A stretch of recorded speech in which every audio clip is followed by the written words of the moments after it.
Oh my god! Hello, hi, welcome. This is episode 7 with you, Tommy Vals, and me, Hannah Joy Graves. Oh my god. It's just absolutely crazy to see us being so consistent with something. Do you think it's because we're actually really enjoying this? I think it might be, actually. I think it might be. I was really looking forward to getting in here today and having this conversation, so... This, I think, is going to be a really, really fun one, actually. Yeah, especially because we decided to have a little bit of fun with this one. The Room 101 of it all, because I'm obsessed with the concept of Room 101. Let's go on, George Orwell. They've banned 1984 in schools in Manchester, but we'll talk. Are you serious? There's a school with a banned list, and when you look at it, you're just like, that person shouldn't be around children, let alone a head teacher. Jesus Christ, yeah. But yeah, George Orwell's Room 101 in 1984, where things can be banished. We can send them there forever for a bit of torture as well. I think it would be packed at the moment. It would be full to the brim. But also, I think part of the inspiration was I've Had It. Yeah, so I've Had It is my current fave podcast. It's these two women that look like Republicans, but they're not. They're actually really, really on the left. And they just run off a sort of list of I've Had It's. And some of them are really, really silly. And some of them are a little bit more serious. And I'm just obsessed. And I've had it with so many things at the moment, so it's perfect timing. I've had it. So I think you sent me Brekkie was one of their examples. Yeah, I sent you one of the funnier ones where they were talking about Jennifer was having a big old bitch about people using words like brekkie, and should we make a resi for brekkie? Which makes me just want to be sick in my mouth. I completely agree with her. Well, look, because we wanted to kind of keep it a little bit objective, at least in terms of what we get put into Room 101, which is our version, because we've had it and it's going to Room 101, and we've just kind of taken the two concepts and mashed them together. Yeah, had it all the way to Room 101. We have had it all. Absolutely. We live there now. Oh my god, yeah. Planet 101. Planet 101, could we look for our collective humanity in Room 101, please? I think somebody sent it there by accident. But obviously, because you and I are absolutely prone to co-signing each other's bullshit, right? Like, if I want to put it in, it's going in. Because I know you're going to agree. So in order to help us remain objective and at least a little bit impartial today, in terms of whether or not we get to banish it or not, we're going to get our lovely producer, editor, my whole ass husband involved. Kev, are you there? Woo woo. I do feel like contributions from the voice, the disembodied voice, he's not on screen with us, it's really, really amusing, are going to be minimal. Perhaps just a yes or a no. Kev, how much input can we expect from you today? It remains to be seen. It depends on the quality of the input. We're being judged. We're being judged. Let's have a bit of a catch up before we get straight into it, because obviously things are moving in our lives and on the world stage in a way that is alarmingly quick and disorienting at the moment. How's your week been? How's my week been? I'm just working towards Wave Gothic Trefan. I mean, we spoke about it last time, but I'm just like absolutely up to my eyeballs in it in terms of the workload, and was just really looking at it yesterday and just being like, how do you think you're doing all of this? Really, how do you think you're getting all of this done? This is ridiculous. I have so many other projects going on as well. Basically, I'm stocking the two spaces at Vigety, like 2 stands. There's another event I'll go into at a later date. So I've got to stock those 2 places. I've got my online orders, and I've also got now a lot of the shops that I'm stocked in also placing orders as well for sort of like moving into second quarter. And I'm just like, you are one person. And this is an unreasonable amount of work to have to do. So I'm very much in that space. You've overwhelmed and overloaded yourself with a completely unreasonable amount of work, but are still berating you for yourself for not being able to reach your own self-imposed standards. Yeah, classic. Oh, Classic. I know nothing about that. I know nothing about that. I know there's more than a few people listening that are cackling away now as well, right? So, but if I know you, if I know you and I do, it will be amazing. We somehow we always pull it off. Yeah. No, I can't not. That's the thing. I can't not. What am I gonna do? Show up to Wave Gothic Treffin all dressed up and like people are understocked? Like it's not gonna happen. It's not me. It's not who I am. It's not who I am. That's not the way we're doing things. So, No. it is of course really tough at the moment though, finding the same levels of energy, enthusiasm. You know, it's like I am doing this collab with Snag at the moment, amazing Scottish based brand, lots of inclusivity. They've brought out a tarot deck. And have asked me if I would help kind of promote this deck, which I'm more than happy to do because I genuinely like the deck. Oh, that's so exciting. You know that I'm a complete snob when it comes to companies, especially or businesses bringing out a tarot deck. I'm just like, oh, who wants to make a quick buck off of something that obviously is so dear to me? But they asked a tattoo artist. Who's actually their CEO's tattooer to work on the designs for this deck. It's a project that's been in the works for about 2 years. It's full of different kinds of bodies. The representation is exactly where it needs to be right across the board. You know, we're getting loads of like non-binary realness. We're getting loads of people of color. We're getting, you know, like seeing the Empress depicted in this deck as just a strong, fat, black woman. I think the world card even you're not ready. If you want to have a look, I'll put the cards in my Patreon or somewhere. I'll take pics of my favorites and make sure you get to have a peek at them because it's not a format that's going to work well on a podcast right now. So That sounds absolutely gorgeous. And I mean, I have to say, as somebody that has a brand and that spends a lot of time looking at other brands, I feel like as the world takes more of a sort of shift to the right, we are seeing less and less representation in fashion because they're like, okay, we don't need to pretend anymore. It's just going to be straight, white, skinny, cis across the board. So to see a brand that is able to show up in that way, despite it perhaps not being on trend, is wonderful. no, and I mean, here's the thing. We're gonna. This is on my list, the grift, right? I'm not gonna start.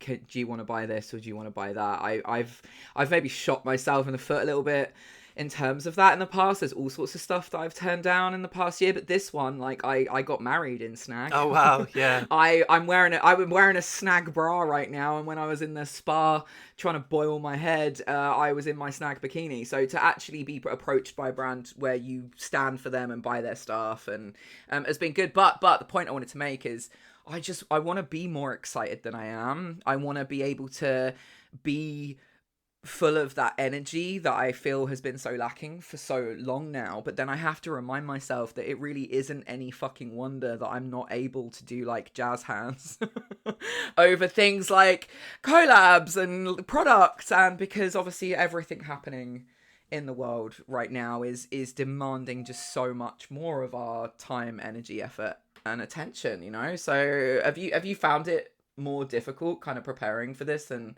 perhaps you or I would have done in the past? Oh, 100%. Because I just can't promise the way that I'm going to wake up. Some days I wake up and I'm operating at 20%. And those days are really difficult because I give myself sort of a quota. It's like, right, okay, today you've got to make these 8 belts. And sometimes I get in and I find myself just staring at the wall. And then I still have to make those 8 belts. So it ends up being midnight before I get out because I've not been able to get any momentum earlier in the day. Then I just get into this cycle of beating myself up about it. So yeah, it's really tricky right now. It's really, really tricky because now needs to be the time I really pull it out of the bag. And I'm really struggling to be honest. Absolute same. Right. Absolute same. Well, let's get into it. Let's get into... We've had it with this, and we would like today for Kev to banish it to room 101. Who's gonna go first? Do you want me to go first? I absolutely do. I know we're just gonna be howling all the way through this. I can't wait. Go on. Okay. First on your shit list today, right, Tommy. the first on my shit list. This is one that has been on my shit list for a little while now, and I've been thinking about a lot recently. It's right-wing goths. Oh, we're going there. Honestly, let's just straight out the bat, because this is such a big one for me. Since I've noticed, as I was talking about before, we are seeing a worldwide shift to the right. there are people that I think have been pretty stum about their beliefs for a long time, very sort of like apolitical Instagram feeds, and now you're starting to see little hints of things or starting to hear little hints of things. And I've noticed there are people that are just straight out, I am a right-wing goth, which is insane. It's a contradiction in terms. There are influencers like Jake Monroe, who is a YouTuber who is an out and proud fucking Nazi. We have got a Facebook page that's gained quite a lot of traction called Goths Against Cancel Culture. That is a real thing. Let me guess. The perpetrators playing the victim. Oh, yeah, again. yeah. No, completely. Just like absolute bullshit. My friend Alison, who is the musician Zanias, who you've met actually, she had a feature on there for showing up on stage with the Palestine flag, and she said it was like one of the proudest moments of her career to be featured on this fucking grifty page. So yeah, it's a fucking problem. And I would say there are too many who look like Wednesday Addams but act like Sarah Miller, and I have had it. I know we would want to do an entire episode about this, because obviously it's the same from me coming from kind of punk hardcore, right? It's like, how did we grow up in these spaces, communities? How did we find our way into these scenes? How have we listened to this music and still ended up fucking bootlickers? Like, oh my god, what are you doing? Like, the whole, I know you could talk endlessly about a right-wing goth can't exist, right? Because goth is countercultural, it is political, and this is something that I know that absolutely grinds your gears. It's something that was born out of the punk movement, which, I can speak to London punk. Obviously, the punk showed up in the States as well. It's really, you could really argue endlessly about where it really started. I would say London. But, it came out of a time of like austerity with sort of Margaret Thatcher. There was all sorts of like things that people were fighting against. And that's like the spark that really started it. And goth was like the more glam, the more queer sort of like version of that. So it's just like the fact that people can think that, that they can have this certain look and this certain aesthetic and have sort of right wing like ideals is just insane. Yeah, it's that melt your brain, can't wrap my head around it, that we are seeing in so many places right now. The idea of goths having a group against cancel culture because they want to be able to say whatever rancid shit they like, and nobody stand 10 toes down with them, who can't show solidarity with other marginalized people but still want to show you that. I mean, I know another thing that really annoys you, especially as someone with an online business and someone who's in fashion, everybody showing off their shine hauls. Oh my god, don't. I've seen, there are goth influencers that I have seen doing that. And that they are trying to sell people quite often as well. I know this is something Yasaman has had to deal with. Oh. The ripped off shit version of something that an actual goth creative business or brand has brought to the table, and they're shilling for these horrendous companies with these horrendous standards in terms of anything being produced ethically. These are quite often gothic influencers that have worked with us as well, and it's like, we see you, we know what you're doing. You won't get the opportunity to work with us again. You can have the €5 knockoff. It's completely fine. You can stay over there with those people. Yeah, the one that's ripped off the hard work and the creativity and of other people. So I want to make sure Kev is back, because we're going to need Kev to decide whether or not right-wing goths get put in Room 101 today. You had me at right wing. Do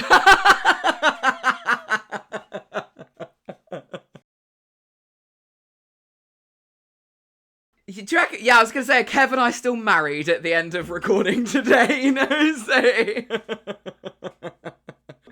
Well, that has actually given me an effortless segue, I think, to one of mine that I thought might also be on your list. I don't see how we're not going to double up somewhere today, right? Because we didn't discuss this in advance, audience. We wanted it to feel chaotic. because that's what we're good at. Soulless influencers. Oh, yes, such a good one. Soulless influencers, aka grifters, Yeah. right? Because the grift is real, right? Online right now, it's pervasive in spiritual spaces and has been for so long that it's a real part of why Cult Mother came to be. But more and more, especially obviously since the last assault of Israel on Palestine, there are far too many people who are prepared to talk about and center themselves all day long and whatever it is that they are trying to sell, while simultaneously saying absolutely nothing about anything, right? Whether it's Palestine, whether or not it's ICE, and the desperate situation, you know, in the United States at the moment. And I don't know how it is that they are so unable to read the room right now. And so I know that the kickback here is going to be, right, people are like, yeah, but if it's divisive, it's going to hurt my business. We are all living under capitalism. We have to make a living. Shut the fuck up. I've gone from 6,000 followers to 10,000 followers to 116,000 followers in 2 years.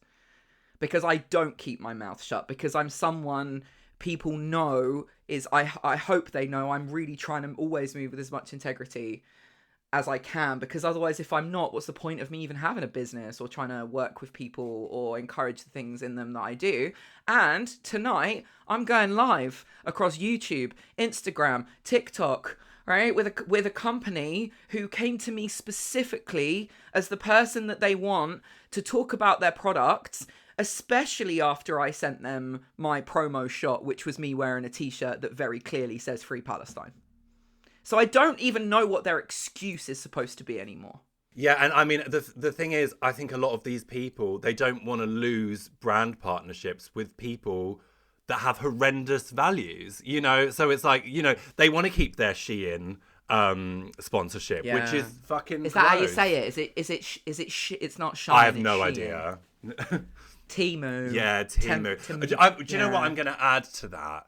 I completely agree with you. That's deep in Room 101 for me. But what I would add is more recently I've seen people making very vague statements. So they've said nothing for all this time, and then they'll come in with just like a very wishy-washy statement, very general piece, without saying anything that would, you know, put them in any kind of position either way.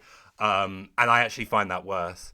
Yeah, that whole idea of I'm going to vaguely allude to the things perhaps being a little difficult right now. Yeah. But only in a way that further helps me to position my product. Yeah. Or my cause or my yes. right. Yeah, that's it. It's and I think, you know, it's easy for us to take the piss. It's so easy. Stop making it so easy for us, please. But it's also really disappointing. I've been really disappointed, and I don't think at this point we need to name names. I think it's glaringly fucking obvious. I'm still so disappointed to still see so many people that I know I do align with following these people or interacting with their content, where it's gut-wrenching and heartbreaking, especially when people have built a platform or they've sold their books or they're selling their art or they're having all of these opportunities because they're someone who at this point is complicit in their silence, and yeah, it just hurts me that I would have been someone that would have wanted to buy your book or listen to your podcast or watch your but not only have you dismantled my respect for you today or moving forward, you've undone a lot of the relationship I maybe had with what you were making, doing, creating in the past, because I think we have every right to be looking at the people behind the product. I think we all have a moral responsibility to be doing that at the moment in anywhere that we're spending our money. So I personally am just gutted that there are so many soulless influencers out there, and I see them still being so well supported. Yeah, no, that's it. I think that's a big one for me as well, where I'm just like, you know, we are living in a time where most people that have small businesses, they personally are attached to that small business. So I am looking at what people are saying, and I am thinking twice about where I'm making purchases now based on what that person has or hasn't said. Yeah, 100%. So, Kev, first submission from me today. Can we put soulless influencers in Room 101? Yes, please. They keep filling the space and taking away from actual talent and people who can put positivity in the world. So get those fuckers out here, man. Yeah, my husband. God, I love you so much. Who else is on your shit list today, Tommy? What else is on there? This one's maybe a little bit more lighthearted, but I know a lot of people are going to be annoyed about this one. Vaping. Is it on yours as well? Oh my god. It's not on mine as well, but it fucking should be. Go on, go for it. Pop the fuck off. Here's the thing, and this is definitely going to be a controversial take. Definitely. There is a chicness to smoking cigarettes. And I know that is a terrible thing to say. And I know that there has been billions and billions pumped into an industry to make me think that. It's in films, all sorts of stuff. I don't smoke, have smoked. It's a terrible and disgusting habit. But there is something about it that I still, for some reason, find a little chic. There just is. You know, I probably shouldn't be on a podcast saying that. It's a terrible thing to say. Well, I think, actually, I've seen loads of content recently. I've literally this week, I've seen people being like, we're smoking cigarettes. I've seen people like literally being like, I'd quit, but right now, honestly, I can kind of understand it, especially because of the way it was marketed to us. You know, like you said, Mad Men and everything kind of dug into that. The idea of, you know, big tobacco, etc. But for me, vapes, absolutely just... You're sucking on that little titty, right? You're just... Have you ever seen someone when they lose their vape? It is like... The thing is, you know, it's like... You've made it an electronic device. You know, it's like how do you explain it? There's something about smoking that is aside from technology, and you bring that in, and all of a sudden you're smoking a fucking USB stick out in the street, and it smells like fucking watermelon. Like, and I'm assaulted. I would honestly, I know it's so much more unhealthy. I would rather be assaulted by the tobacco plume than that watermelon bullshit. I don't know. But is it more unhealthy? That's the thing, right? Because with vapes, especially with their bright colours and the flavours and the way they're marketed deliberately at a younger audience that aren't necessarily as up to speed with smoking causes cancer, the way we've had it kind of rammed down our throats, right? And they've linked vaping to I believe, well, it's my podcast, I can say what I want. There's a condition called popcorn lung, where people's lung capacity becomes reduced because they build up these sort of like polyps or nodules in the lungs, and it has absolutely been linked to vaping. So they were very clever in marketing huffing nicotine in this way is going to be way better for you than it is, you know, pulling on a cancer stick. But actually, time at this point is going to tell in terms of the knock-on effect of vaping. If you're there sucking away, huffing clouds out the car window like Puff the Magic fucking Dragon, right? We're not coming for you. We need to get comfortable with having disagreements over things as stupid as this if we're going to stay the course in terms of the bigger picture right now. But the vapes, in terms of tobacco vapes, brightly coloured cloud of watermelon smoke, I'm with you on this one, but I'd be interested to see what Kev says. Kev, are we sticking vapes in Room 101 today? I have a soft spot in my heart for vapes because they help me steal so much fucking time from my employers. So vapes were great for sneaking around the back, but when I grew up a little bit, it was obviously not great for my health. So you look like a dick, you smell like candy floss, put it in the bin. God, we're doing well so far. That is right-wing goths, soulless influence, and vapes. Okay. What you got? I'm so into that. It's so fun, isn't it? We needed this. Maybe we could encourage you, audience. We did ask you to kind of share yours, and we got one. But post-episode, if you also want to just get in the comments and let us know about yours, we'd love to hear them. Maybe we'll talk about some of them in the next episode. But having this opportunity just to be like, and another fucking I can understand why I've had it is such a popular podcast. Oh my God, yeah. Right now. It's huge. my next request, Kev, would be the Union Jack. Oh my god, yes. So the Union Jack flag, as we know it today as the national flag of the UK, was first created in the 1800s.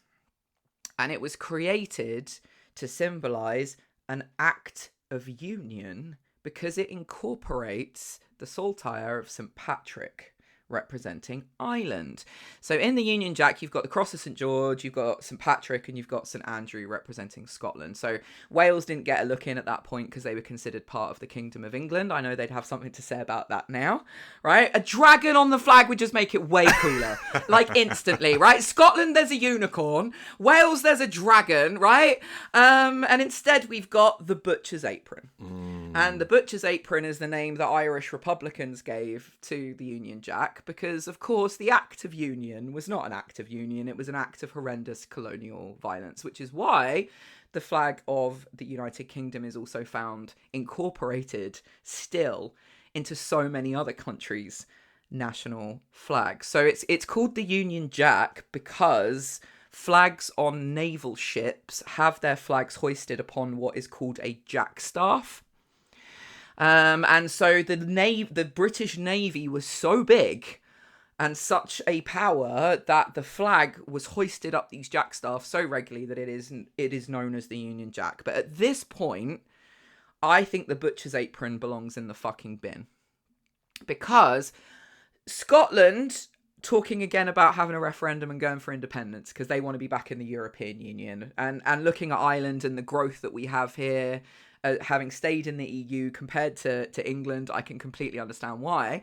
And also, I don't think the Irish need the saltire of St. Patrick included in the country flag of the United Kingdom because the Irish are a republic and they didn't willingly include themselves in anything resembling an act of union. Union Jack is a joke, in my humble opinion. So it's the flag and the flag shaggers, is it? Yeah, yeah. I mean, here's the thing, right? I think the reason why I have such an issue with these gang colours now is because of the way that they are being used to draw out territorial lines by people who are right-wing and want to use it as an emblem of exclusion and hatred and and I can't bear being in the north of Ireland, which is Ireland, and obviously there are plenty of people who would happily argue or probably break into my office and try and beat me up. But you don't necessarily see the same veracity for the flag even in the west of Belfast, in the area that is more kind of Irish Republican. You're gonna see the Irish tricolour or tricolour, but you're not on every bloody lamppost, every roundabout, in every window. You're taking the colours, painting the curbs in the colours of Union Jack because you are using it still to assert your colonial imperial dominance over the indigenous people of that land. I don't think the Union Jack belongs in the flags of the other countries that are still made to incorporate it either. I don't think Canada should be recognising the king as any kind of head of state, or Australia. Like, what a fucking joke in the year 2026. Yeah, I mean, what comes to mind for me now, obviously, is very different to what used to come to mind to me as a kid. Like, now I associate it with, when we had those sort of, like, fucking gross right-wing sort of demonstrations not long ago, and there were those absolute fucking idiots wrapped in the flag having just been spouting all sorts of hate in the streets, then going to get an Indian afterwards, where you're just like, these in their people Japanese are car. just absolute fucking morons. They're going to go and have their Turkish kebab. Yeah, exactly. And then go home and watch their Chinese electronics. It's kind of like, it is absolutely mad that anybody's still trying to live in anything other than a global world or collective or community right now. But for me, I'm the same. I was like, oh, that's simply the flag of, the United Kingdom. But we're not united anymore. Right? We're not united in the slightest. It doesn't represent me. It doesn't represent my political leanings, my values, or my beliefs. And I'd set one on fire on camera tomorrow and come for me in it. So Agreed. Throw it in the bin. throw it in the bin. Kev, can I put the Union Jack, aka the Butcher's Apron, in room 101, please? Absolutely, of course. Just from having all of our time in Belfast alone, I'm as bored of it as you are, mate. Yeah, I think at the end of the day, if your dad paints roundabouts and your mum shouts at hotels, that's your flag and you can have it. Because we're going to put you all in there as well. Oh, I can't wait to hear what you've got. Not a huge take from me, as it's really fucking public that I feel this way, but transphobia.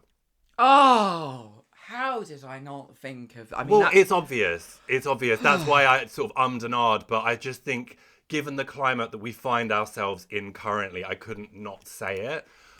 This is one for me that I think it's sort of one of my biggest issues. It's one of the things I get the most angry about the most consistently. And I think the reason for that is the trans population make up sort of 1% of the population worldwide, right? That is sort of the whole umbrella, the whole spectrum, that's 1%. And we are seeing scapegoating just in an just astronomical way, right? We are looking... sort of government are treating this like it is a worldwide threat to us and our safety, the safety of women and girls. Issues that come up are things like, trans women in sports, where it's just like, do you know how many trans women are in sports? It's like such a tiny, tiny, tiny percentage, but we're blowing that up as an issue that isn't really there to scapegoat these people. And I mean, they're being scapegoated to sort of deflect from some of the worst things that are going on right now. It's like the president of the United States is a paedophile, and rather than sort of look at that or discuss that in any sort of meaningful way, let's look at this very small part of the population who, by the way, I know to be the coolest, most interesting, most creative, most wonderful people amongst us, and I just cannot get my head around how we got here, and it makes me so angry. Obviously, we've got something coming up on the calendar where we'll go into this more, so I don't want to speak about this too much today to detract from that, but I do just want to say that this is something that I just find so egregious. Yeah, I obviously completely agree with you. It's probably the topic that would get brought to the table of all of them that I would get most upset about, because I think ultimately I don't understand what's wrong with letting people make their own choices and decisions, to have autonomy over their bodies or the way that they choose to present. Like I was literally raised with, if you can't say anything nice, don't say anything at all. That's it. You're not expected to like everyone or approve of everyone's decisions or choices or the way that they live their lives, of course. The point is, you could just leave those people alone. You could just let those people live their lives, because guess what? It doesn't affect you. Yeah. Joanne. Yeah. Right? It doesn't impact you. Why? But obviously what we're up against here is propaganda. We're up against a military imperial machine and its propaganda doing anything it can to sow deeper division. And you use the word scapegoating, and it, of course, is the completely correct word to use. And the thing that really boils my piss is that in pre-colonial cultures, right down to like the oracles at Delphi or whatever, right? That's it. Yeah. Trans, non-binary people have always actually been considered divine. They are the truest representations of divinity, because in any meaningful spirituality, we move away from the binary of the active masculine principle and the receptive feminine principle, and everyone's happiest somewhere in the fucking middle, right? Exploring those energies, the ways that they manifest, and sometimes, of course, that can connect to the way that people choose to outwardly present, right? If we're more in our masculine energy, trans men, trans women, non-binary people, and I don't understand why we've gone from your courage to be who you are is sacred to your courage to be who you are is a threat, so we will threaten you. Yeah. That to me is ultimately the way that I see it, and of course it makes me live it. I'm finding, firstly, we need to be centering black trans women in all of our activism. And secondly, the other thing I would say is we have to be very vigilant when it comes to this, because what I have noticed is the trajectory from a very small throwaway comment to being an outright bigot is very fast. Like, if you use Joanne Rowling as sort of a case study in this, she started by making tweets that could be very sort of like, read a number of different ways, and I think you have to have a very good lens at seeing no, that is transphobic early on, because it started very much as I would march with you if I felt that you were being oppressed, and now we're just at the point where she's straight out calling You're the oppressor. Yeah. She's straight out calling trans women men very publicly, and saying things that are just blatantly horrendously transphobic. And not only that, but also having an influence in policy. She has had a huge hand in changing policy against transgender people. And yeah, it needs to be called out early and loudly. Yeah, that's J.K. Rowling, for anybody who's uncertain of who Joanne is when we make reference to her. She who shall not be named. Yes. Please stop consuming her IP. Stop paying, because that money is directly being funneled into places that are designed to do harm to trans people and to erode trans rights, right? But I will say this. I have two things to keep it positive in terms of all the rampant transphobia, because so many of our trans siblings are listening, and we are so grateful. I have learned so much. I am so blessed by the trans people that I have in my life, and I know that you feel the same. And because they've taught me and they teach me to keep an eye out for my own internalized transphobia, which regardless of how much we feel we are a supporter, we always have to look for, right? We know the term trans dysphoria. It's used even in the media, the idea of people feeling dysphoric, and this is at the root of kind of their transness. But people don't talk enough about trans euphoria. Very true. People do not talk enough about what it feels like for someone who's undergone top surgery to walk down the beach with a shirt off for the first time. And I could cry, honestly. I'm getting teary-eyed as well. Right? Elliot Page. You can look at the people, you can watch them pre-transition, you can see them, you can see the struggle, you can see the heavy energy, you can see the shrinking back, the being smaller in certain places or spaces. And then when you start to see people experience euphoria, they are simply embracing their own joy at living their life on their own terms. And if we cannot support that, especially now, like, what the fuck are we doing? Trans joy. We're keeping trans joy, but we're putting transphobia in the bin, Kev? Easiest one yet. Yeah. Very good. Very good. He's like, I don't think they even need me to say anything. Open the door, crank the handle, kicking all the transphobes down the hatch into room 101. Okay, this kind of ties on my next one. Reality TV. But because we all love reality TV. We love trash TV, whether it's watching people working on a boat or trying to fish lobsters out of the ocean in treacherous conditions, or like, there's all different kinds of reality TV, right? I think my brother's deep into Australian opal hunters right now or something, Sometimes you just need mind rot. And I guess Drag Race qualifies as reality TV. We can talk about that in a minute. But for me specifically here, I'm talking about heteronormative reality TV that is low-key propaganda for the agenda. I'm looking at you, Love is Blind. The last season, I watched Kev and I tried to get halfway through the first episode and had to turn it off, because they are, the whole premise is they're in these pods and they're blind dating, that they're trying to figure out whether or not they could be a match, they could move the relationship forward and get married at the end of it, right? But these motherfuckers are going in these pods holding their Bibles. Jesus, yeah. And talking about, yo, you'd be such a great mum. You'd be such a great mother. You'd be such a great, right? And I was watching it, and last season I was like, hang on a minute. there's a real undercurrent here in terms of, I would actually be questioning who paid for this, who was involved in the production of this. Like and it's the same with that whole like Married at First Sight, and it's just reality TV that embodies that pick me energy that I know did so much harm to me growing up in the 90s and the early 2000s. Especially that women and femme presenting people, your entire role in life is to go out and find someone that wants to wife you. And if you failed to do that, especially by some ridiculous arbitrary age like 28, you lost the game. You failed, right? And I just feel that I see so often now this weird thing in reality TV where it's all about, you have to form a couple and you have to then have children, and you also have to talk about religion, because if Jesus isn't in your relationship from the start, then you're going to have issues. And I'm just like, I'm looking around being like, actually, Tyra Banks. You know, it's when we talk about this phenomena of looking back at the harm that the TV that we were consuming then in terms of reality TV. I'm talking about America's Top Model, Next Top Model, is this big documentary out. What about what's right on right now, being streamed into all of these living rooms, all across countries like America, perpetuating these pervasive ideas that are actually just doing so much harm.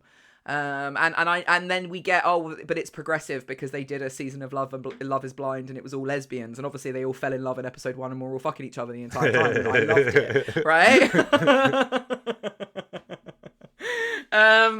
But it's really a case of, look over here, we did this little bit of inclusivity, we did this little bit of diversity, we did this. Meanwhile, we're pushing the very white, like, Christo-fascist fucking agenda. So yeah. I've had it. So you're saying like they did a tiny little bit of like pink washing, and then they was straight all the way back to the trad wife propaganda. The trad wife propaganda is 100% the word, and I more and more, I think, in the great awakening that so many women are having at the moment, I am furious, and I try not to be furious with myself because it's not my fault.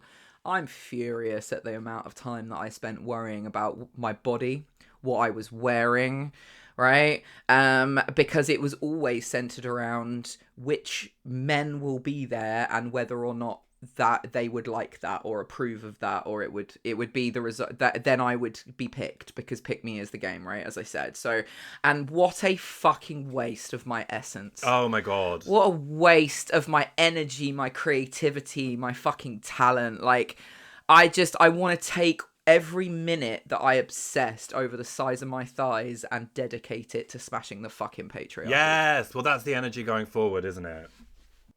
So I do not need all these cocaine Barbies, yeah, right?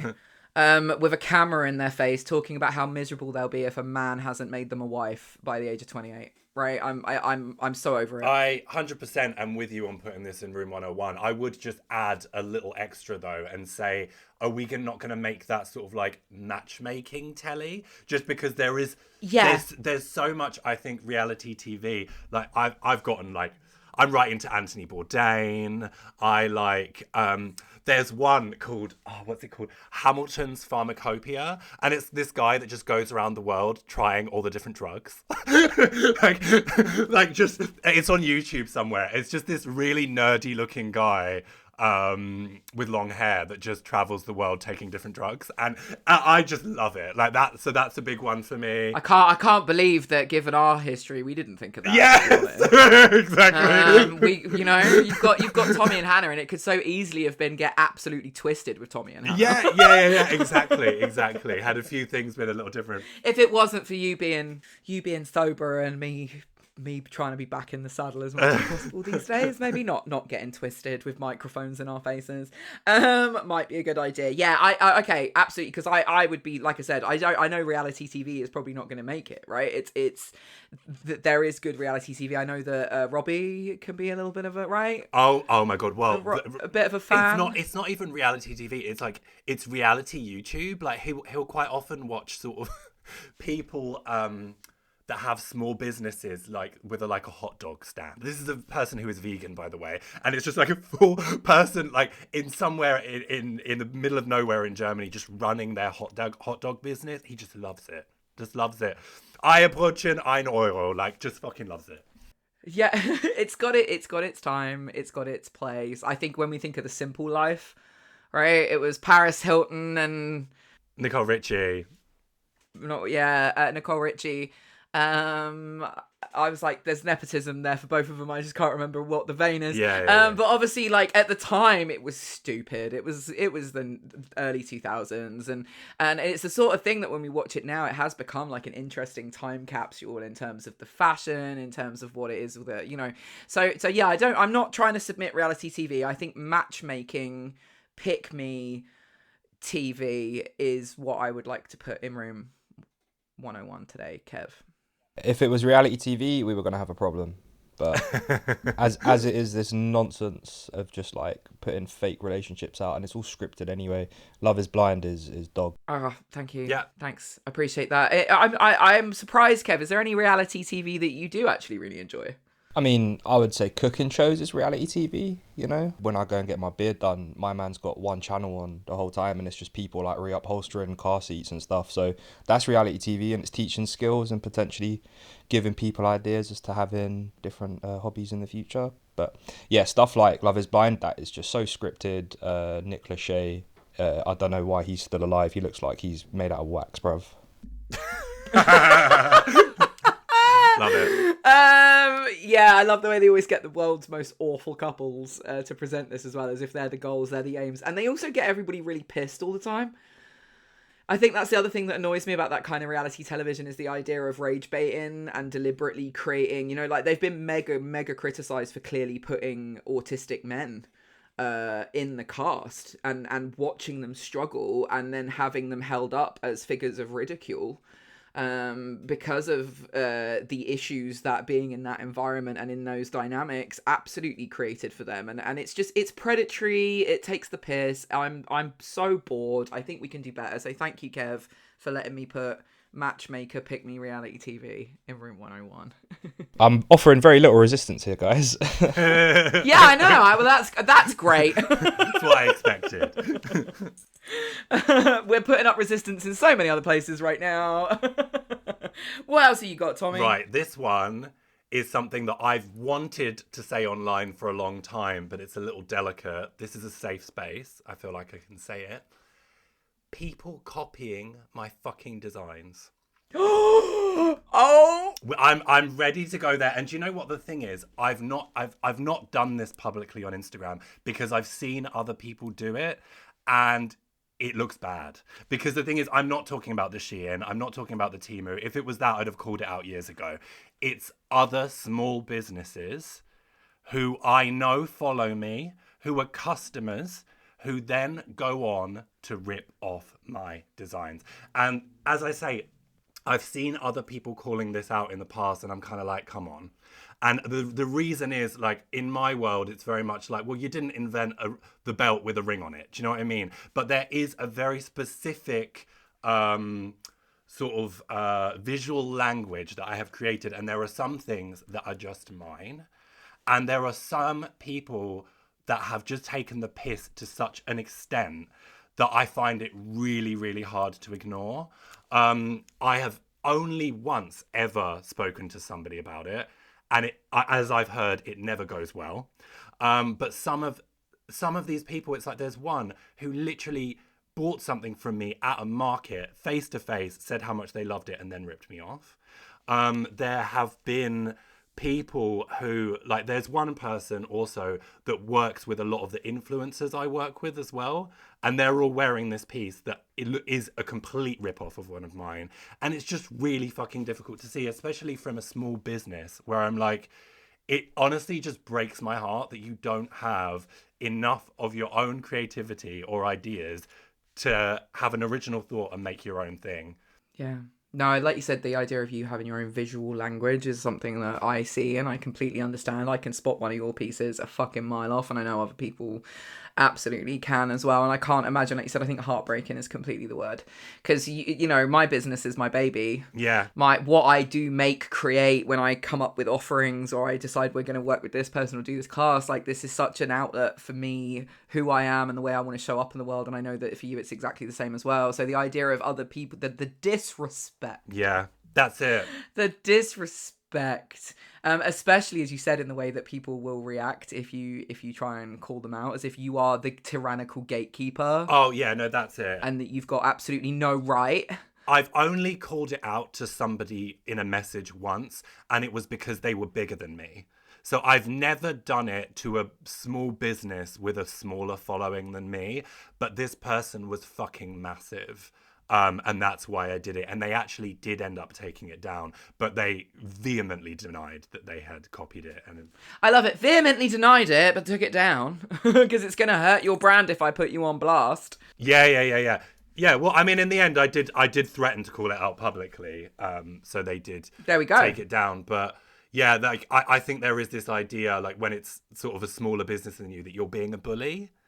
And that's why I've been so cautious about ever addressing this. But this is a safe space, and Yeah, but also, I mean, that's the point I wanted to make, because I think you and I, you know, we don't want to come in here and blow smoke up our own asses or toot our own trumpet too much, but I think we actually try to be pretty good at walking the walk in terms of not moving with an energy of competition. Or you and I are people that are like, we have done what we've done because we believe there is room for at the table for everyone. We're people who take opportunity to try and give other people a hand or help or insight or advice. Like the amount of Zoom rooms I've been in chatting with other people about their taro business and how it is that I see they could kind of push it to where it is that I've been able to get to, and kind of eyes on who I am and what I do, are innumerable at this point. And it's a labor of love, especially with more marginalized people, where I'm like, there's an opportunity for me to like really give back and be like, oh, actually, I think you could do this, you could do that, or this is what has worked for me.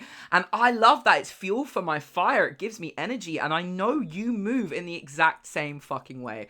I know you do. And that's, I think, it kind of makes it even more frustrating when people, if you do have to say something, have the nerve to treat you and talk to you as if you're just some giant capitalist nightmare monster gatekeeper. Like I said, I just fucking hate the word, to be honest, these days. No, 100%. And like I feel like I have helped a lot of people. Lots of people have come to me for business advice. I've been more than happy to help. But when it comes to my designs, like my babies, the things I worked on, the things I make every day, to see them just being replicated with like one small change, like, oh, let me just copy your homework, but I'll just change this one little thing so it looks like it's mine. Fuck off. Yeah. No, I'm not going to argue with you on that one. But Kev, are we putting people that rip off other people's creative ideas and designs in Room 101 today? Well, Tommy said it was specifically his own, so if that's what you're doing, you're getting put underneath the fucking Room 101. You're getting buried. But in general, it's just soulless. We go hard in this family. The Tommies of the world need protecting. Oh, thanks, Kev. Oh, tell him I'll send Kev round. He'd probably just give him a cuddle and tell them to cut it out. Yeah, oh God, I'm incensed in the best way. Like, I think, you know, feeling our frustrations is something that we haven't been conditioned to do or taught how to do, and this is a great way of doing it. So write your own shit list. Yeah. Get it out, right? Put pen to paper. My next one, before my finale: shaving body hair because it's gross. Yes. I didn't say shaving body hair completely, because again, it's your body and you have autonomy. If you wanna be hairless from head to toe, maybe you're a swimmer, right? Maybe you just absolutely don't like putting deodorant on your armpits unless they're nice and smooth. That's completely up to you. That is your prerogative. What I am taking issue with and would like to put in Room 101 is feeling like you have to have an everything shower, feeling like you have to remove fuzz from places you have been taught or told it is not okay or inappropriate or somehow not socially acceptable. You know, and I absolutely, this is, you know, those femme presenting people, but also, you know, men get a tough time with ear hair, nose hair. right? Ugh, oh, oh, look at long hair's growing out. Ugh, right, where did that come from? Because if my body put it there, if that's happened beyond my control, then maybe I could just live and let live with a bit of fuzz. Where it needs to be, because body hair has a real purpose. It's helping to move things away from the skin surface that we don't want there, protecting the dermis, right? The reason we have eyelashes is to stop shit getting in our eyes, literally, right? So it's the same with pubic hair. It's the same with our underarm hair. It's the same with, right? So for me, I have very painful memories of being picked on at school at literally the age of, I think, 12 or 13. I didn't have any body hair to speak of, but the other girls in the changing room would literally find anything they could take the piss out of me over. I didn't wear a bra because I didn't have any tits, but they took the piss out of that, right? And they were like, you don't shave your legs. And I remember standing in the bath with my dad's razor trying to rectify this terrible wrong, and I cut myself to ribbons. And it remains one of those formative experiences that I always felt very sad about. But now I'm just furious that a child was made to feel as if they could not be included unless they were fulfilling this aspect of the kind of social contract. And of course, when we look at the Epstein of it all right now, and we start pulling on the threads of why it is that it is deemed more appropriate for women to remove their pubic hair, I am going to be sick in my mouth, and I'm going to buy a machete, and then I'm going to jail. I completely agree with you on this one. You know, is it disgusting, or is that your patriarchal conditioning? And also just the act of removing body hair is horrendous. I mean, I am like quite hairy these days, but back in the day, like when I was a massive goth, I used to shave everything, and it's a nightmare. It's an absolute fucking nightmare. You know, you cut yourself to bits doing it, and then you get the shaving bumps like 2 days later. You get a rash everywhere. Either that, or you have to go through waxing, which is extremely painful. It's horrendous. It's absolutely fucking horrendous. One of my first boyfriends, who was significantly older than I was and used to come and hang out on the college campus. It's so wild, right? I was like 15. Because I was born in August. I left school at 15. I was in like year 12, went off to college to do A-levels at like 16, 17. And these 20-something men... Paedophiles. If you could call them that, really. Wow. But yeah. Yeah, paedophiles. We were just legal, I guess. But the idea that you would leave the city that you live to come out to where our college was, to hang out in our refectory watching MTV and eating food and listening to music and skateboarding. And at the time, I was just like, oh, this is absolutely fine. And now when I look back at it, I'm just like, but I remember the whole, like, do you know what you should do? You should get rid of all your pubic hair because that's really hot. That's really attractive. And it's not their fault. It's not their fault, right? We know patriarchy hurts fucking everyone. But I remember I really remember these times of when I really internalized this idea of it's not appropriate, it's not attractive, it isn't sexy. And when I say gross, it is the idea of you're supposed to feel disgusting. I did not know what my armpit hair looked like until literally 2-3 years ago. Because I just had it in my head that I could never have visible hair in my armpits because it's gross. But then I was just like, I wonder what happens if I just don't bother doing this every time I get in the fucking shower. And now I've got a great big 80s B-movie horror style bush. Love it. Let it grow to your knees. Love it. Where it is. Love it. Right, let it grow down to your fucking knees. Comb it, plait it. Yes. Let's knot bones and trinkets into it. And it's the same with leg hair. The idea that you couldn't not wear tights or a skirt because you hadn't shaved your legs, because God forbid someone look at your legs and see hair, because you'd be thrown in room 101. It's over for you. Like, the more I talk about it, the more absolutely baffled I am, but I'm not baffled because we get it, right? Yeah, like, yeah. So it's summer, so the choices are to walk around with just shaving rash the whole time, because you couldn't possibly have hairy legs, or to wear fucking tights in summer, which is horrendous as well. Absolutely. The shaving body hair because other people might think it's gross or weird or disgusting, especially when if you get real honest with yourself or you start to question the reasons why, just couldn't give a flying fuck. is going in Room 101. I should have had a look at how many millions of pounds, dollars are generated by the hair removal industry, of course. You know, when it comes to all these ridiculous beauty standards, you know, the amount of money that we spend as well on razors because they're pink. Can't just grab a fucking Gillette, the best a man can get. No, yours has to be pink, and we'll put flowers on it. And you can have your entire set of razors for your fanny and your fucking face, ladies. I think you will enjoy knowing that my razor is actually pink. Yeah, that one doesn't surprise me in the fucking slightest. There we go, right? So, and it doesn't surprise you in the slightest that I buy the man razors on purpose. Love it. Kev, can I put shaving body hair because it's supposed to be somehow weird or gross in Room 101, please? Yeah, it's based in patriarchal noncery. Absolutely. Thank you, I love my husband. Patriarchal noncery. Love it. I just want to say to anyone who still struggles with the pick me energy, there is an element of just wanting to be human and have connection and find someone you can share life with, right? You don't have to get married by 28. Kev and I got married the day before my 40th birthday. And I think that's worked brilliantly for us because I had a real opportunity to figure out who the fuck I am and who I do want to be with and what works for me rather than have I shaved my legs, otherwise this man might leave me.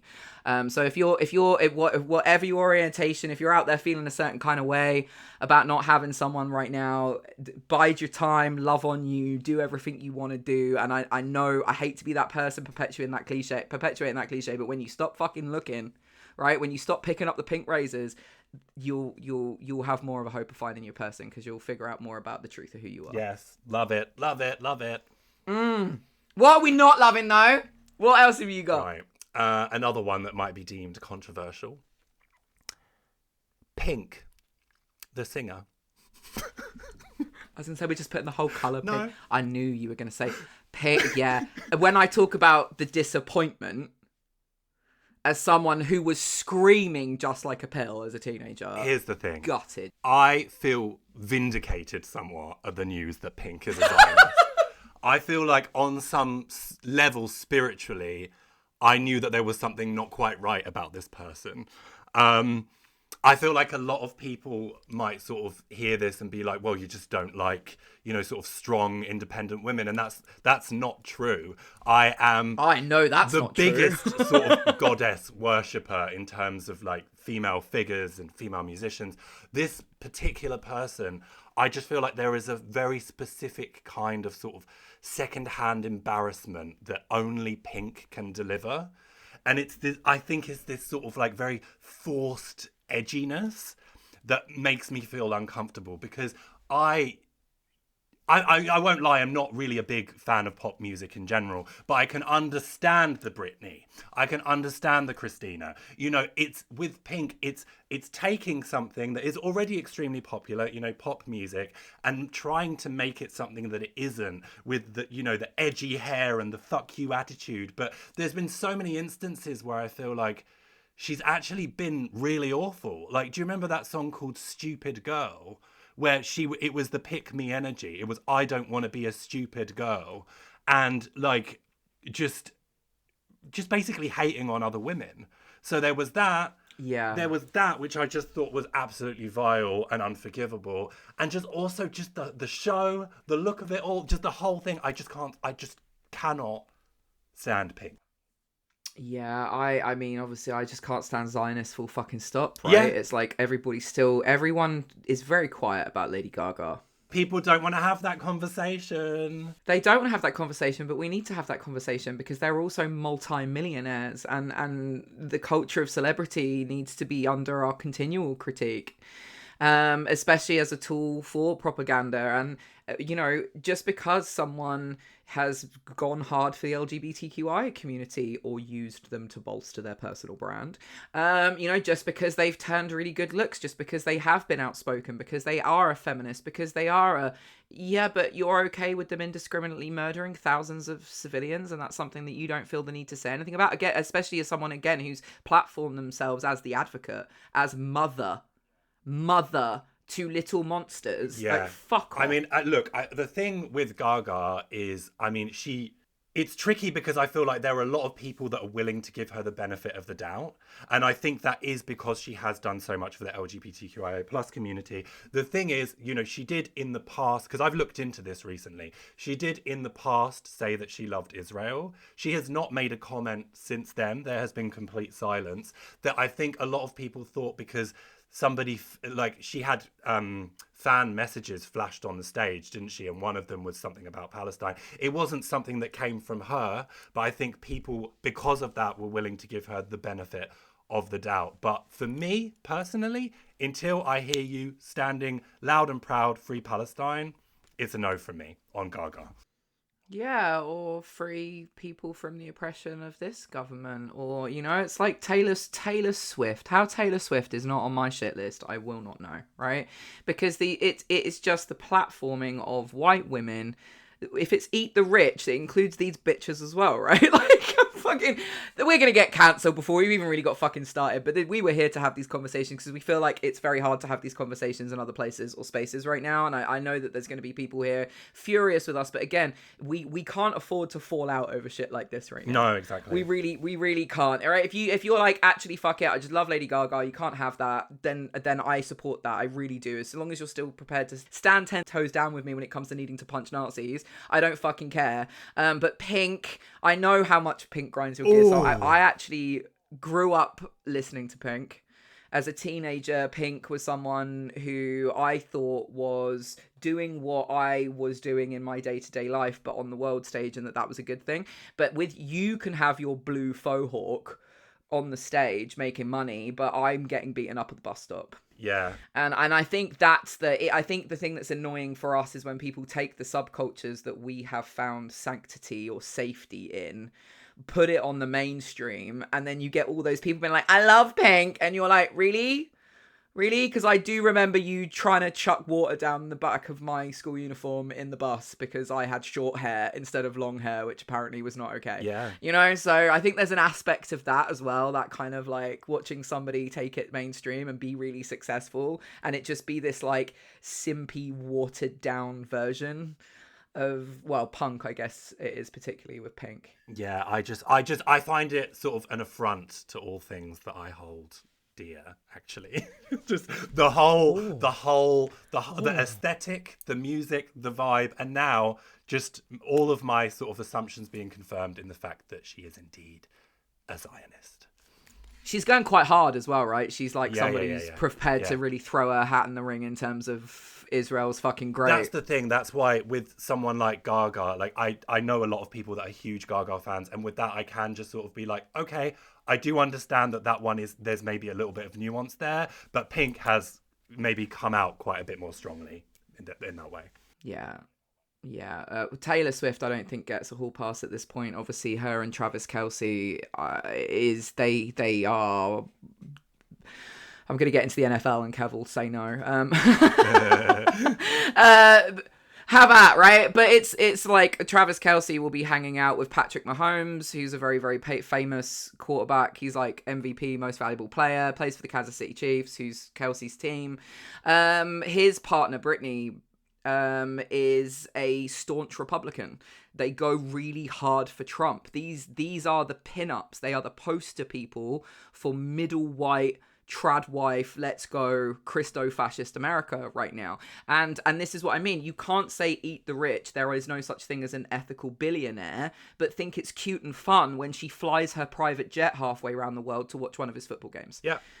Right? Like, I understand the whole, well, they need to stay out of politics because Taylor Swift could literally, with her following, move the needle on something as significant as an election. I can see the difficulty, but I just don't understand why it is that you would still invest your time, energy, effort, and hard-earned money in supporting people who don't care about you and would do nothing for you. They wouldn't piss on you if you were on fire, let's face it. Yeah. And just because you give your dancers bonuses, or that should be the norm. People making billions should be comping everyone out and taking everyone with them, and you know, it should be the rule, not the exception. So I'm happy to stick Pink in Room 101 at this point, simply because this is the thing. I could argue the toss and say, well, actually that song was important to me when I was a teenager, or that helped me feel. But if you're someone who's gonna be a Zionist and not applaud as the Iranian missiles finally fall, hooray! Get the fuck out. Get the fuck in the bin. Kev, can we put Pink in Room 101? I mean, what are Karen's going to use for references for haircuts without Pink, mate? That's so funny. That is so funny. I was gonna say she's sort of like punk Karen, isn't she? It's like if pop punk had a Karen, it is Pink at this point. Also, just Pink is wealthy, so she's a lizard. They're all lizards. Part of the propaganda machine. Distribute the wealth. Pink the lizard in Room 101. I've got one more. Have you got one more? I've done 5, I think. Oh, you've done 5. Okay, amazing. So this is my last one. People who are rude to those who work in the service industry. Yes, I can't believe I didn't think of that. Yes. Right? 83% of jobs in the United Kingdom are in the service industry. People working in the service industry, and 83% of the jobs, contribute to 81% of the country's entire economic output. Oh my God. When we were in a global pandemic, we were applauding our frontline workers, people like Kev, who had to get up and still go to the supermarket and make sure the shelves were stocked and that there was some semblance of normality, that the buses could still run, that people who did need to get where they needed to go in terms of dealing with this crisis were able to do that. And yet, how swiftly we forget. I cannot understand why in the year of Our Lady Catherine O'Hara, 2026, people still feel that they have the right to look down their nose at the person bringing their dinner to the table, let alone to speak to them in a way that is condescending, patronizing, belittling. And I see it way more often than I think that I should. And I'm the person who has always said, right, a good measure of a first date is how they treat your server. Yes, that's such a good point. I would say, though, you live in Ireland, and I found in Ireland, when I visited at least, that the people were so lovely and friendly. Has that not been your experience living there? I guess it's something I become more aware of when I come out of my bog. When I leave the safety of where we are settled here and I go back into the city, or I'm on public transport, or and I just... even, the strain that our health services are under are the fault of our government, not our direct providers, right? So the nurse who is literally working 14 hours, 16 hours, and needs food stamps to survive does not need to be on the receiving end of your shit. Yeah. While they're trying to do their job, because I get that you're pissed off. I get that you're frustrated, right? But we're taking it out on the wrong people in the wrong places and in the wrong spaces. But I just don't understand this, especially when I think, service industry applies to so many different sectors, hence those incredible statistics of just how huge a realm that is in terms of the world of work. I think specifically about people working on the bar, working in the restaurant, that other people just seem to think that they can treat you like shit and that's completely acceptable. And I'm going to smash a plate over your head the next time I see it happen. Because if you're bringing that energy in here, who are you in other areas of your life? How do you behave in your family dynamic? How are you behaving in your workplace? Because when I see that behavior, I think we're essentially dealing with people who think that they're better than you. Yeah, no, completely. And that's what gives them the right. Completely. Yeah, I'm really, really, really with you on this one. Can't stand that. No. The whole we all know clicking at the wait staff is incredibly rude, right? But being passive aggressive and is just as difficult for me to deal with. So the last one on the table from me, join in Pink, vapes, right-wing goths, pick me, reality TV, and a whole heap of other things today. Kev, can I please submit that those people who are rude to people working in the service industries need to get in the ocean with the orcas? They need to be submitted to Room 101. Yeah, I hope we have enough space in Room 101, because fuck me, I encountered loads of them in my time. Yeah. What was it like working in London during the pandemic? I got called a hairy monster quite a few times. I don't know why that one kept coming back up. But yeah, Hairy people were just monster. vile. You'd be like limiting the amount of food that would be sold to people because like if you don't, people panic buy everything, and then they'd accuse you of this or that, and it's like, mate, I ain't got time for this. Buy your stuff and go. Watch me hit my vape round the back. Real talk. I spent years in retail. Like I've really put the time in with retail, and people, when like there's something that isn't on the shop floor and you've checked in the back, like sometimes they can just be so rude and vile. I did the gauntlet. I worked as a Saturday girl in a hairdresser's, and then I became a weekend waitress in a care home. I've done my stint in all different kinds of retail, as you know. But I ran a pub. I know what it's like to mop out pissy urinals first thing in the morning before having to open the doors for people to just treat you like shit all day. And we say it. I think there's people say you've never worked in this industry, and I can fucking tell. And I value the time I spent working in the service industry because it taught me to be as good as I am with people. I was a visual merchandiser at Zara, and can you imagine the drama when somebody just let their kid do a poo in the changing rooms? Oh, I had that in the kids section of H&M in Yeah. Southampton. We cleaned up actual poo and piss Yeah. every Regularly. day, all day Yeah. long. It happens. And used sanitary pads stuck on the wall, right? And I'll say this, I think a late submission, on behalf of us all, this idea of unskilled manual labour. Oh, come on. Have you ever tried unskilled manual labour? Have you run a busy bar? Have you had to get the food orders on the table? You have to be quick on your feet. You have to be mentally agile. You have to be reading the room and watching where everybody else is all the time. People working as baristas, people driving the bus, people, the backbone of our societies, the everyday working person. There's nothing fucking unskilled about it, right? Unskilled was me sat in front of a computer pretending to be a manager in a startup somewhere, writing some waffly blog post. There was more skill involved when I was busting tables than there was when I was sat in front of that screen all fucking day. So this ridiculous differentiation, I think, is something that we should absolutely be ready to get to be done with. Big one. Put it in the bin. Put it in the bin. And thank you to those of you out there doing your best to keep showing up and doing what you do, because it matters. It is important. It is. And I'm so sorry society does not appreciate and respect you the way that it should. Did we get any from the listeners? We did. So I put a little... things are a bit quiet online. I don't know whether you've started to notice a little bit of a drop-off. It's because people are going to start worrying more about money because of the rising costs of things like fuel and heating, as we're all impacted by this war. I read this morning in The Guardian that in the north of Ireland, there's rampant theft happening already of heating oil.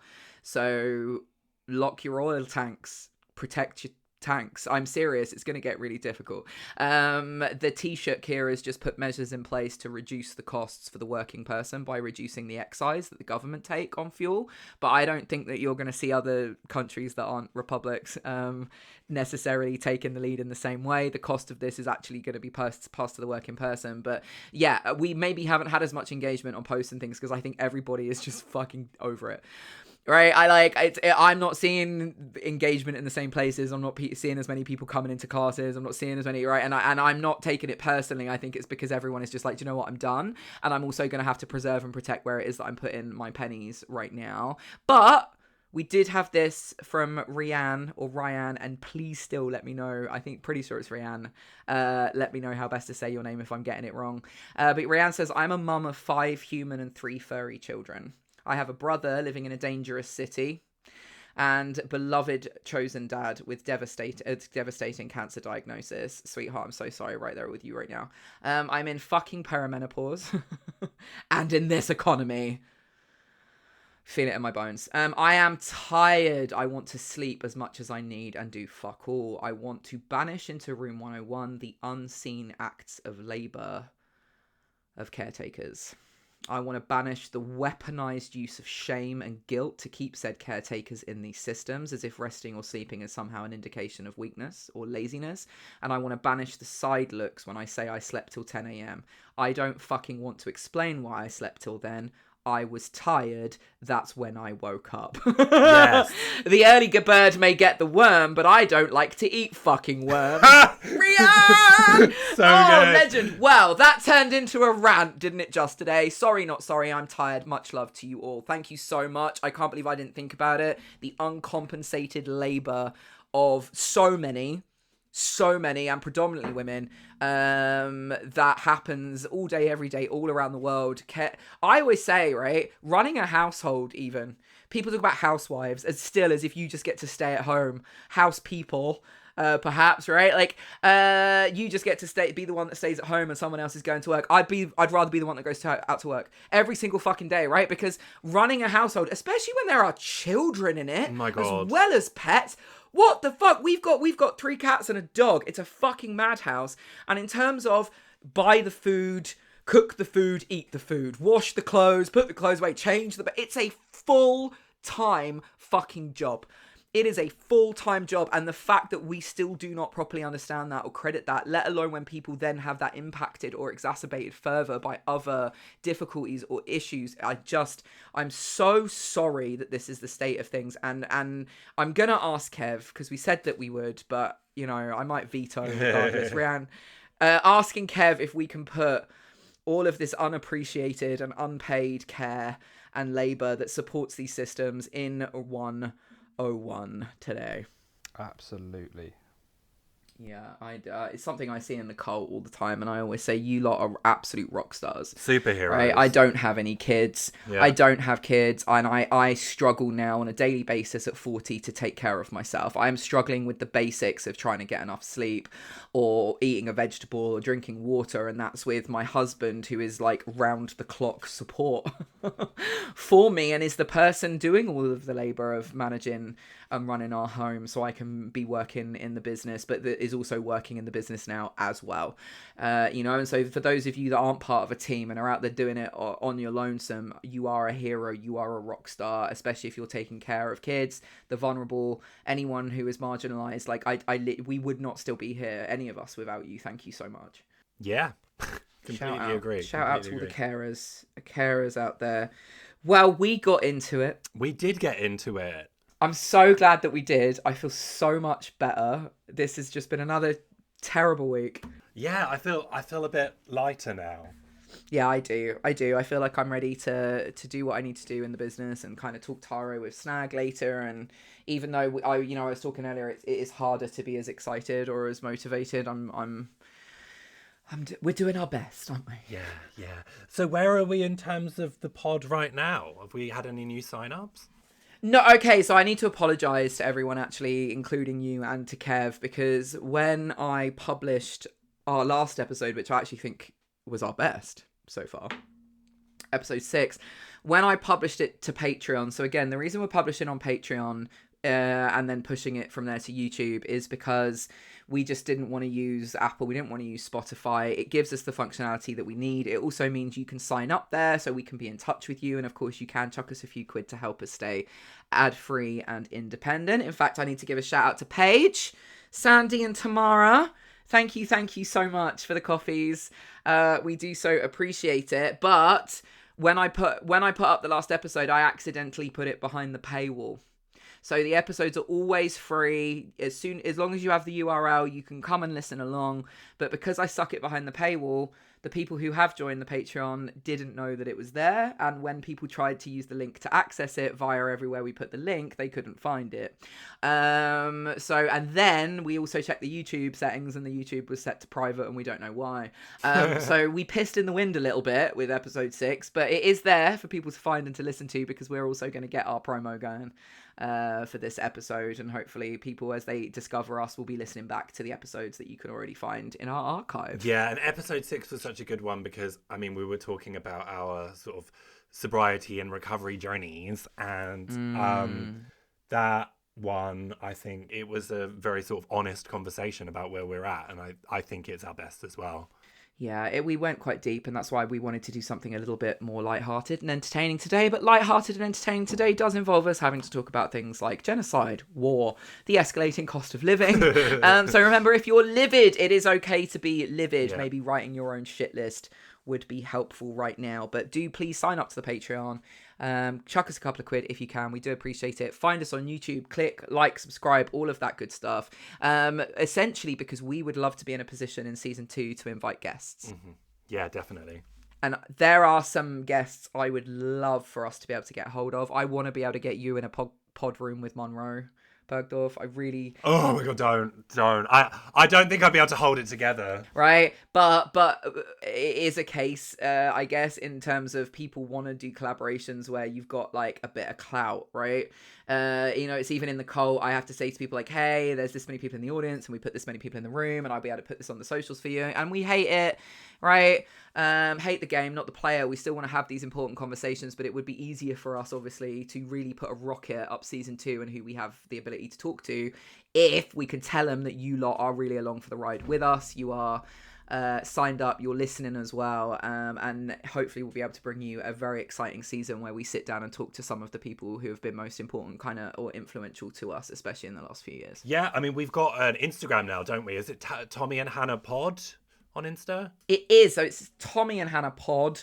You should be able to find it pretty easily. You know, if you just whack Tommy and Hannah podcast into Google, you're going to get all of our links and find everything at the top now. Yeah. But all the same rules apply, gang, really. Right? We all hate it. We don't want to be out here doing any kind of grift. That's really not what it's about. We want to be here to help people feel less alone. I don't want any more of us slipping through the fucking cracks than necessary right now. So if we can build a bit of community around this podcast as well, we would so appreciate it. Yes. Wow. I think that's it from me. Is that it from you? Just remains for us to say goodbye, and we'll see you next time. Bye. Bye.